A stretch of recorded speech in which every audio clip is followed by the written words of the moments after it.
श्री सतगुरु महाराज की जय। सभी श्रोतागणों को मेरा प्रणाम। शांति संदेश से प्रातः स्मरणीय अनंत श्री विभूषित परम पूज्य पाद संत सतगुरु महर्षि में ही परमहंस जी महाराज का प्रवचन। बंदो गुरुपद कंज कृपा सिंधु नर रूप हरे, महामोहतम पुंज जासु वचन रवि कर निकर। प्यारे साधक गण, आप सब लोगों से मैं वही बात जो आप पहले सुन चुके हैं कहने आया हूँ। बहुत थोड़े से वचनों में कहता हूँ। आप लोग 1 महीने से घर का काम छोड़कर यहाँ हैं। इस संपूर्ण महीने में यहाँ ईश्वर संबंधी बातें हुई हैं। ईश्वर भजन कराने के लिए यहाँ बहुत आग्रह था।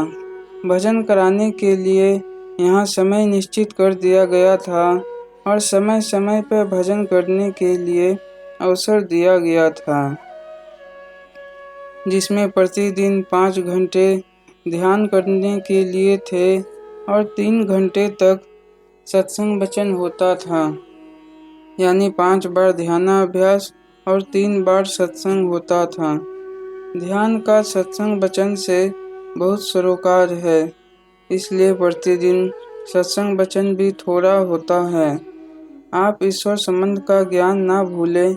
इस सत्संग में यह कहा गया, ईश्वर एक है, वह परम पुरातन और परम सनातन है। वह सबसे प्रथम का है और माइक विस्तृत विहीन है।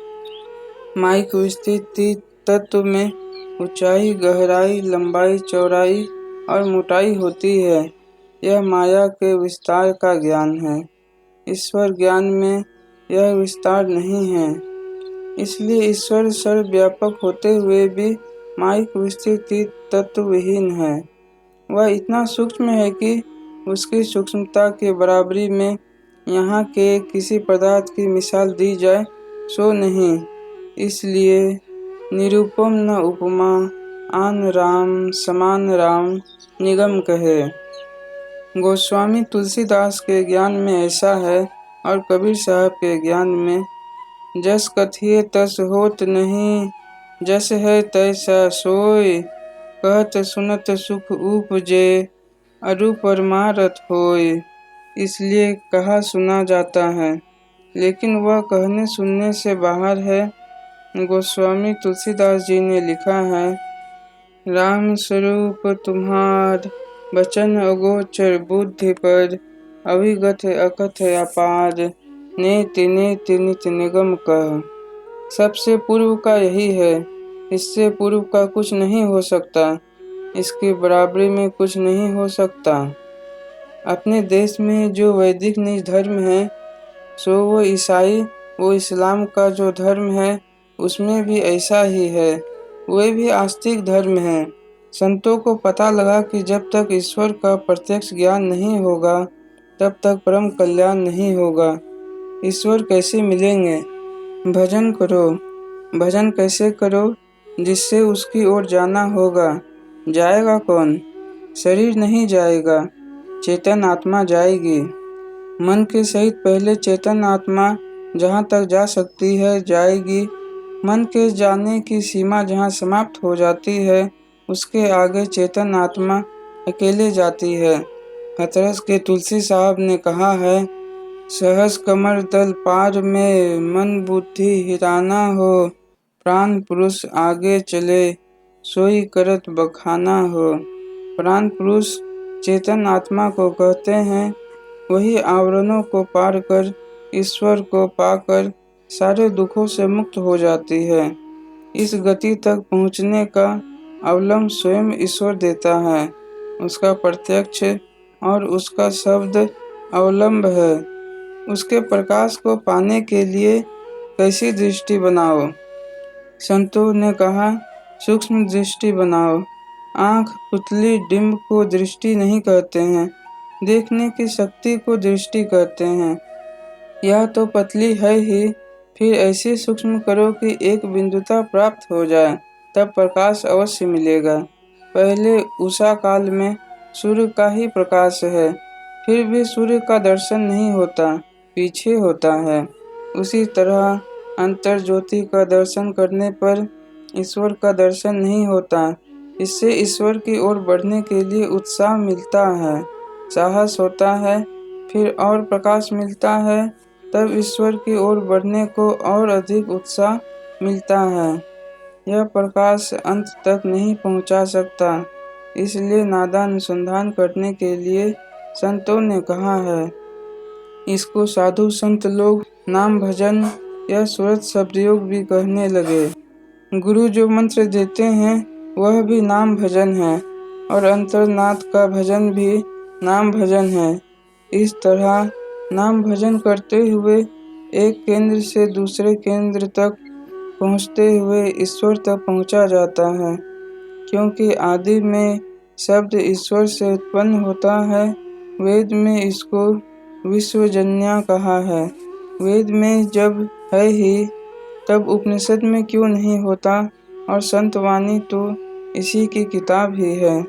संतवाणी से इसको निकाल दिया जाए तो संतवाणी का सार ही निकल जाए। इसके लिए कोई खास प्रमाण ढूंढने की जरूरत नहीं। जो शब्द जहाँ से उत्पन्न होता है वह उधर को ही खींचता है। लेकिन अफसोस है कि हम पहले से नहीं जानते हैं कि वेद में भी यह ज्ञान है। ईश्वर की कृपा से स्वामी दयानंद सरस्वती का जन्म भारत में हुआ और उन्होंने सबको वेद पढ़ाया जो पढ़ने गए। उन्होंने किसी को नहीं कहा कि तुम वेद पढ़ने के योग्य नहीं हो। संतों ने जो कुछ कहा है वेदानुकूल ही कहा। नादानुसंधान करना, दृष्टि साधन करना, वर्णात्मक शब्द का जप करना और स्थूल ध्यान करना, यही विधियां हैं ईश्वर भजन की। इसका अभ्यास नित्य करो, इसका संस्कार पड़ेगा। यह ऐसा संस्कार है कि लाभ ही लाभ है, लाभ ही है, कोई हानि नहीं। इस जन्म में संस्कार पड़ेगा, फिर आगे बढ़ेगा। संत और भगवंत के वचन में ऐसा जानने में आया है कि जब से यह संस्कार पड़ेगा बराबर खींचता जाएगा और अंत तक पहुँचावेगा। यहाँ ही नहीं, देश विदेश जहाँ कहीं यह ज्ञान गया है वहाँ के लोग भी जानना चाहते हैं। विदेश में भी ऐसे संस्कार के लोग हो गए हैं। भजन करते हुए आप अपना जीवन बितावे, बिना भोजन किए आप रह नहीं सकते, इसलिए जीवन यापन के लिए भी कर्म करें। आप सबको यह आशीर्वाद करता हूँ कि यह संस्कार नहीं छूटे। आप उस संस्कार से पकड़े गए, पहले आपने पकड़ा, अब संस्कार ने आपको पकड़ लिया। इसका साथी सदाचार है। जिसका सदाचार प्रबल होता है उसका भजन संस्कार दृढ़ होता है। जिसका भजन संस्कार प्रबल होता है उसका सदाचार मजबूत होता है। दोनों का साथ है। इस तरह आप बने। ऐसे अपने साथी अधिक होंगे तो समाज का कल्याण होगा और देश का भी कल्याण होगा। संसार में युद्ध का बादल मंडराता रहता है, वह नहीं मंडरावेगा। लोग भगवान राम के राज का बहुत गुण गाते हैं, हालांकि लोग नहीं जानते हैं, फिर भी देखा देखी गाते हैं। राम के राज में सुख से सभी रहते थे, एक दूसरे की सहायता करते थे। कटु भाव नहीं रहता था, प्रेम भाव रहता था। खून खराबी मुकदमेबाजी का भाव नहीं रहता था। लोग सदाचार पालन करते थे। सदाचार पालन और ईश्वर भजन के लिए जीवन रखना है और जीवन यापन के लिए उपार्जन करो। किसी के पास बहुत धन है, उसके अच्छे कर्म का फल है। आप भी अच्छे कर्म करें, आपको धन होगा। आपके पड़ोसी अच्छे होंगे, आपकी सहायता करेंगे। जहाँ से झूठ, चोरी, नशा, हिंसा और व्यभिचार दूर हो जाए, वहाँ कटुता नहीं रहती है। यह सत्संग दुष्ट कर्मों से बचाकर देश में शांति फैलाता है। सभी सुखी रहें, सुखी रहें, सुखी रहें। आप लोगों ने बड़ा पुण्य किया है। इसी को असल में यज्ञ ज्ञान कहते हैं। भगवान श्री कृष्ण ने कहा है, द्रव्य यज्ञ से ज्ञान यज्ञ श्रेष्ठ है। द्रव्य यज्ञ में धन अधिक खर्च होता है, ज्ञान यज्ञ में उतना नहीं, लेकिन यही यज्ञ श्रेष्ठ है। जहाँ यह यज्ञ हो उसमें सहायता करनी चाहिए, वहाँ जाना चाहिए। इस आयोजन से मैं बहुत प्रसन्न हुआ और मैं आप लोगों को बहुत बहुत धन्यवाद देता हूँ। श्री सद्गुरु महाराज की जय।